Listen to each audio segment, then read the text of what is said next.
Welcome to Family Matters. As a parent myself, I know we all dread the sex talk with our kids. We break out in a cold sweat just thinking about it.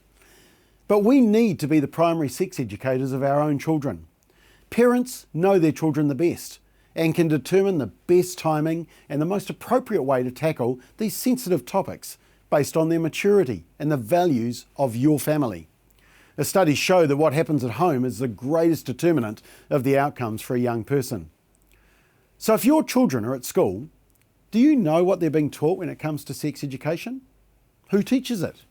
And what values are they pushing on your child? We believe you need to find out, because a review of sex education resources in New Zealand has found that they are seriously flawed and that critical life and death information is distorted or ignored. The report, R18, Sexuality Education in New Zealand, a critical review, is by US psychiatrist Dr Miriam Grossman. Now, the report's been sent to all school principals and all Board of Trustees chairpersons of intermediate and secondary schools in New Zealand. And can I warn you that what we're about to discuss may not be appropriate for your children if they're watching this clip over your shoulder. Now, that's why the report is entitled R18. Yet, this is the info being targeted at your kids. Now, Dr Grossman says that many of the sex education resources fail to tell the full facts and compromise the concerns and wishes of parents and the safety of young people. She says, a premise of modern sex education is that young people have the right to make their own decisions about sexual activity and no judging is allowed. Risky behaviours are normalised and even celebrated.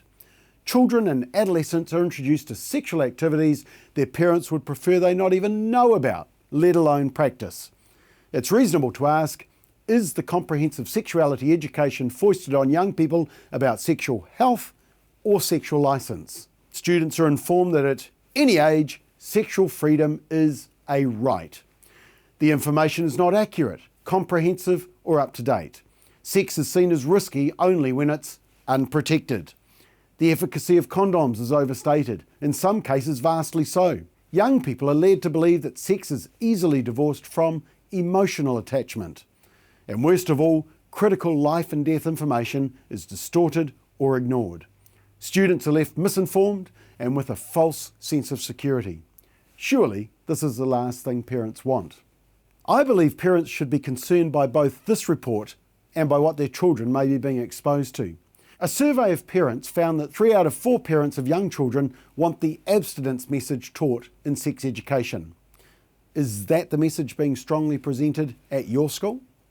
Parents, please read this report and then find out what is being taught at your child's school and by who. You can read this report on our website, familyfirst.nz, under Research.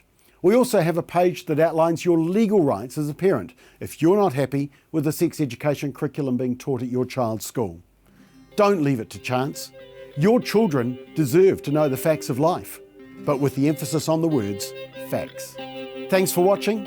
I'm Bob McCoskrie.